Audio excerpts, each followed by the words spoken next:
If you buy something from a Verge link, Vox Media may earn a commission. See our ethics statement. W. Hen. You Google best running shoes, you're not going to find Under Armour at the top of many lists. That's usually reserved for Brooks, Hoka, Saucony, Nike, New Balance, and a few other specialty brands.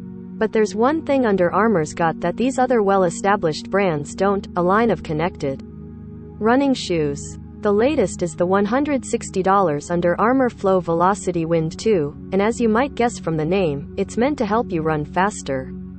The Velociti Wind 2 uses Under Armour's all-in-one, Flow, foam. It acts as both the midsole and outsole, which shaves 2 to 3 ounces off the shoe's overall weight. The Flow foam is also supposed to be naturally sticky, for better traction without adding bulk. It also has a warp upper that adapts to the runner's foot throughout their stride, using a mix of knit, nylon, and mesh. All this is a fancy way to say it's a speedy, lightweight shoe that can handle varying terrain. Under Armour UA Flow Velociti Wind 2. Verge score 6.5. Good stuff. Bad stuff. Buy for $160 from Under Armour. As for how it differs from the original Velociti Wind, I couldn't tell at a glance. That's because it's basically the same shoe, with some minor adjustments to the logo placements on the upper. That's not the worst thing if you happen to like the original shoe, just a little disappointing. I've tested 3 of Under Armour's connected sneakers already. This is my 4th, and they all share the same basic features. There's a sensor in the midsole of the right shoe that gathers data about your running form. The sensor then connects with your phone via Bluetooth to provide you insights in audio coaching in the Map My Run app. It's fairly straightforward. The neat thing is, unlike other smart devices, the Velociti Wind 2 doesn't need to be charged ever. You do, however, have to update the firmware once you pair the shoes to your phone. The main reason you'd get these over more traditional running shoes is the smart coaching features. The shoes track metrics like cadence, how many steps you take in a minute, stride length, ground contact time, and foot strike angle. Altogether, these metrics can give you a big picture view of your running form. After each workout, you can access graphs in the Map My Run app that contextualizes what your individual numbers mean. I've run hundreds of miles in Under Armour connected shoes over the years, so I now know I've had a good run when my cadence is between 170 to 180 steps per minute, with a stride length of about 62 to 65 inches.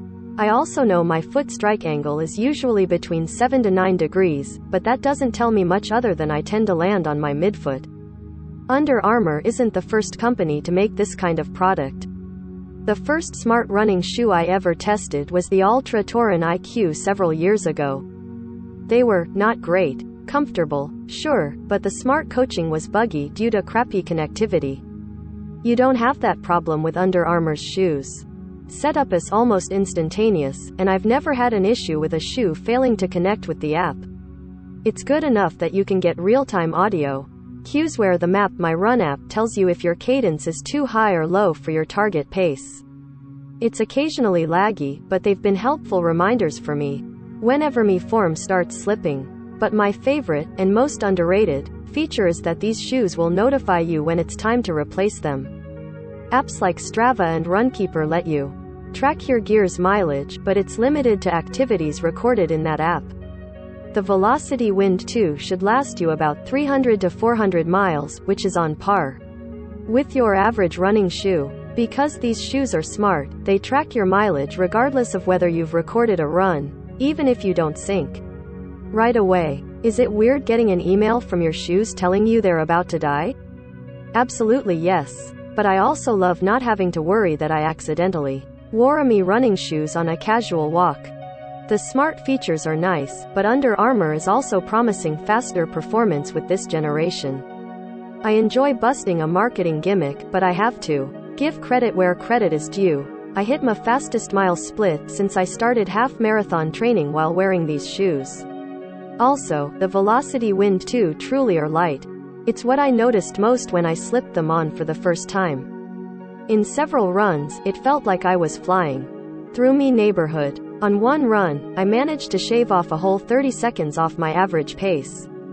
That totally shocked me since I didn't feel like I'd put in a lot of effort. I mostly run on concrete sidewalks and roads, so I can't speak to how the Velociti Wind 2 handles trails, and I also make a point of avoiding snow and ice. That said, on my runs, they were grippier than my usual Hoka Rinken 3. But while Under Armour delivered on a lot of its promises, picking a running shoe involves a whole lot more than how fast you can run in them. Everybody's running goals, feet, and preferences are different. If you run on a lot of dirt roads and gravel, you'll probably want a trail shoe for better traction. If your feet roll inwards, you might want stability or motion control shoes for more arch support. Maybe you run long distances and want a little extra cushioning. The Sear lightweight neutral shoes, meaning there's no extra cushioning or support. Unfortunately, the Velociti Wind 2 just aren't the right shoes for me at the. Picking a running shoe involves a whole lot more than how fast you can run in them. For the next few weeks, my goal is to build up my endurance so I can continuously run my first half marathon without getting injured. My regular route features uneven terrain that's hard on my ankles.